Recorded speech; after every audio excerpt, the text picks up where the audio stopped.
Assalamualaikum warahmatullahi wabarakatuh. Terima kasih kepada teman-teman yang hadir pada pertemuan Zoom meeting pada malam hari ini.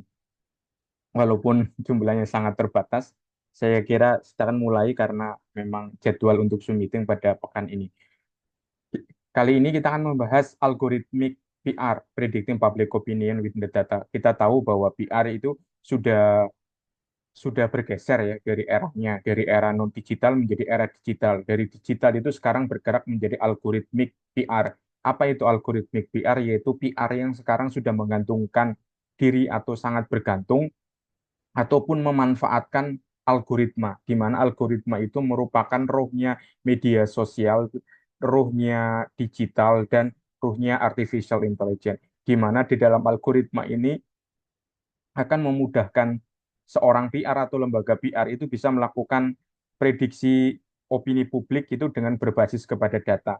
Jadi ketika dulu itu hanya mengandalkan media monitoring, yaitu analisis berita-berita yang di media, kemudian kemudian melakukan survei branding di masyarakat gitu kan. Tetapi sekarang itu lebih mengandalkan data yang ada berbasis pada media sosial atau berbasis kepada internet ataupun berbasis kepada AI. Dengan data itu maka PR itu bisa memprediksi opini publik tentang sesuatu brand pada produk atau brand pada merek tertentu ataupun bisa memprediksi popularitas seorang pemimpin politik dan lain sebagainya. Di mana dalam dalam public opinion itu kan yang paling penting itu kan bukan isn't it just observe, bukan hanya sekedar observasi, tetapi bagaimana memprediksi gitu kan suatu opini publik yang akurat. Jadi akurasi itu kan bukan berkaitan dengan science fiction ya, bukan hanya sekedar prediksi, bukan sekedar intuisi, juga bukan sekedar apa ya istilahnya, selain intuisi itu berdasarkan ritme hanya perasaan semata, tetapi di dalam dalam data analisis itu juga mengandung sentimen publik. Sentimen publik yang dimainkan itu bagaimana bagaimana seorang PR ataupun lembaga PR itu melihat sentimen-sentimen publik terhadap suatu merek, pada suatu brand ataupun kepada suatu suatu suatu suatu pemimpin politik. Mohon maaf bentar.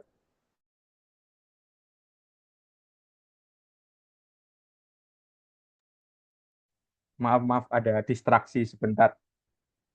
Kemudian dengan demikian itu bahwa PR itu sangat memiliki peran yang sangat signifikan itu kan di dalam sebuah korporasi, kemudian dalam sebuah organisasi ataupun dalam lembaga pemerintahan.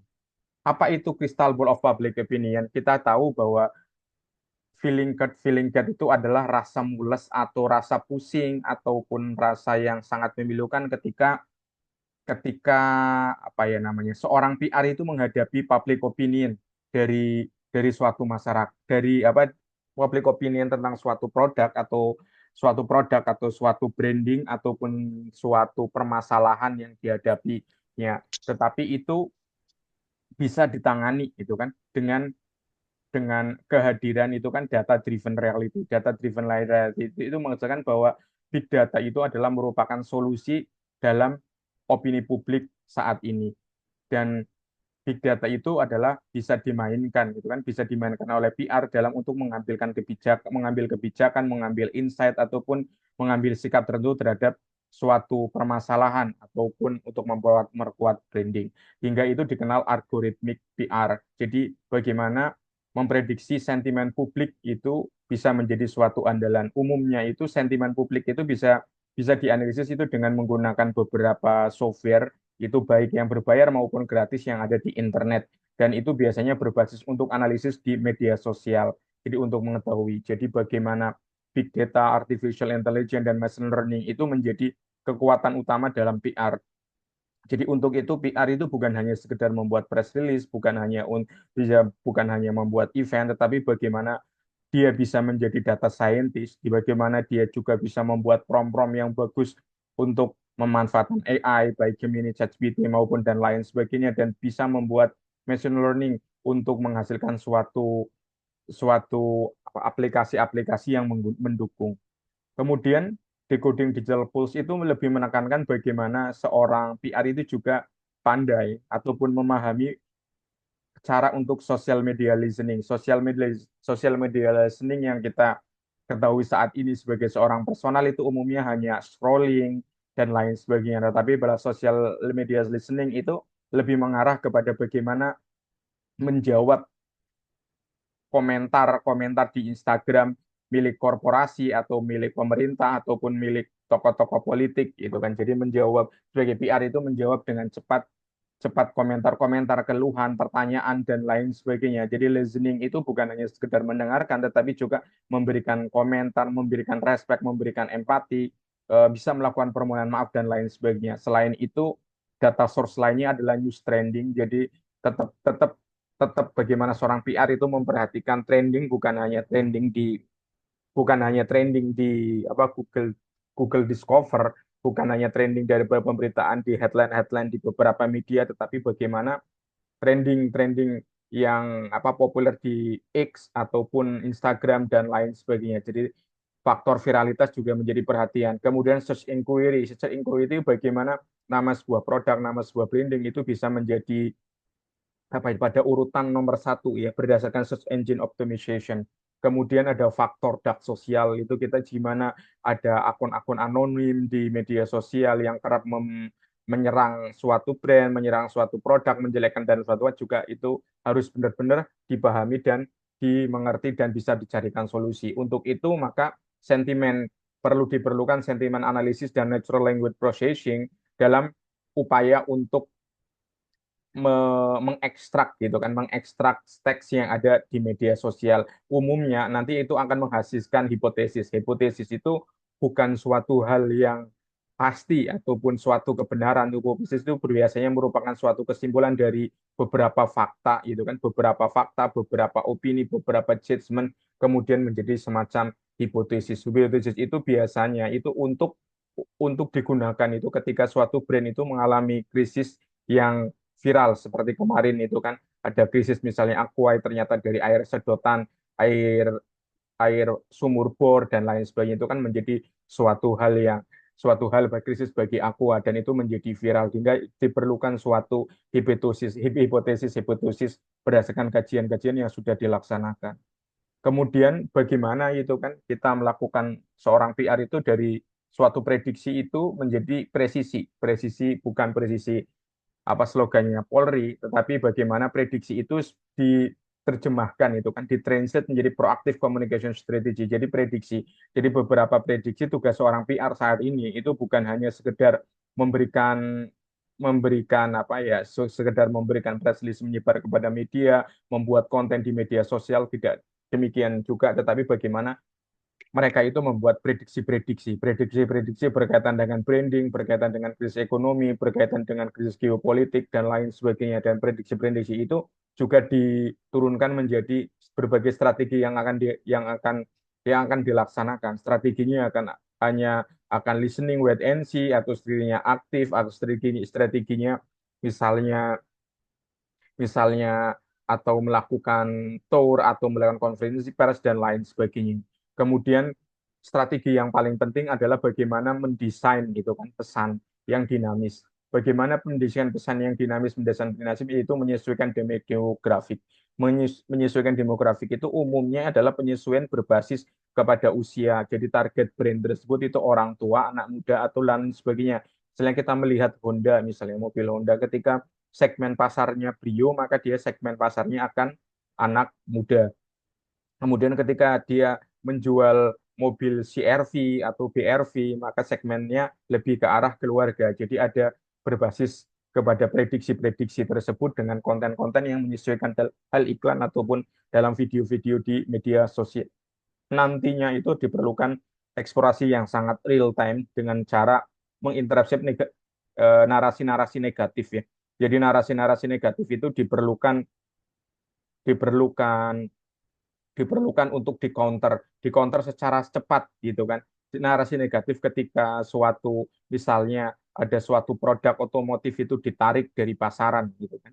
Maka brand tersebut akan langsung mengklarifikasi bahwa mobil tersebut itu ditarik dari pasaran hanya untuk mengganti beberapa spare part yang bisa digantikan gratis dan disediakan di bengkel dan tersedia dan itu dikirim itu kan baik baik melalui media sosial ataupun melalui media massa.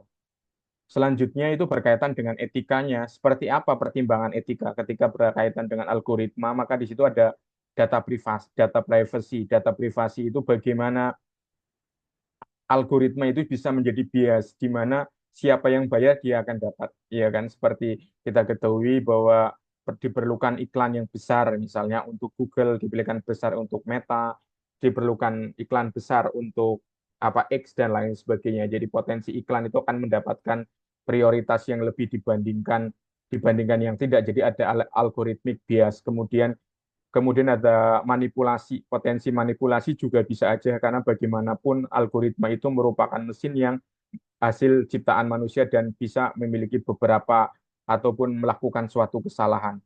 Selain itu ada debating itu bagaimana perdebatan, bagaimana opini publik gitu kan mempengaruhi opini publik dari informasi yang disampaikan oleh PR tersebut. Kemudian transparansi ini juga menjadi penting. Jadi sekarang kan kita sangat jarang ketika memang konten ini dibuat dengan bantuan AI misalnya. Kalau teks itu kan jarang. Misalnya siaran pers ini dibantu dengan konten AI misalnya seperti itu kan tidak ada. Jadi ada tanggung jawab AI di dalam praktek PR itu diperlu adanya namanya disclaimer sehingga tidak ada permasalahan di kemudian hari. Bagaimana dengan masa depannya? Masa depan PR, algoritmik PR. Spekulasinya itu algoritmik PR itu lebih memprediksi influencer marketing. Jadi prediksi influencer marketing. Influencer marketing itu bagaimana marketing dengan menggunakan influencer berbasis kepada tokoh-tokoh yang terkenal gitu kan ataupun tokoh-tokoh yang populer. Kemudian ada kemudian ada kemudian ada hiper personalized outreach di mana uh, upaya melakukan pendekatan suatu produk atau brand itu kan dengan menggunakan personalisasi yang lebih tepat gitu. Jadi tidak hanya menyampaikan manfaat, benefit, menyampaikan solusi, permasalahan, memetakan permasalahan dan solusinya ini tidak demikian, tapi lebih ke pola personalisasi. Personalisasi itu lebih dikaitkan dengan apa dengan behavior. Jadi ada customer behavior. Jadi bagaimana perilaku masyarakat itu menjadi suatu hal yang sangat utama. Misalnya ada iklan kemasan air minum, itu kan bukan dikaitkan bahwa air minum itu untuk sehat tidak, tetapi itu dikaitkan dengan personalisasi air minum itu ketika setelah lari maraton, air minum itu diminum ketika selesai bekerja, itu kan berarti ada personalisasi di situ. Jadi ada pendekatan kepada masyarakat. Selain itu implikasi lainnya itu bagaimana algoritma PR itu juga justru melemahkan demokrasi ataupun melemahkan atau memperkuat demokrasi. Melemahkan demokrasi atau memperkuat demokrasi itu juga masih menjadi perlu kajian yang lebih mendalam dan diperlukan juga corporate accountability untuk menunjukkan bagaimana data driven itu sangat mengendalikan dunia PR saat ini. Selanjutnya itu dan yang paling penting adalah bagaimana para pengusaha dan individu ataupun agensi PR ataupun lembaga PR itu mengadopsi perubahan landscape dalam dunia PR yang terus berlangsung. Karena ini kan bahwa setelah algoritma ini nanti akan muncul seperti apa? Apa akan muncul metaverse PR atau akan muncul quantum PR dan lain sebagainya. Jadi dunia PR itu akan selalu berkembang seiring dengan perkembangan zaman dan seiring dengan perkembangan teknologi. Saya kira itu penjelasan dari saya. Jika ada pertanyaan,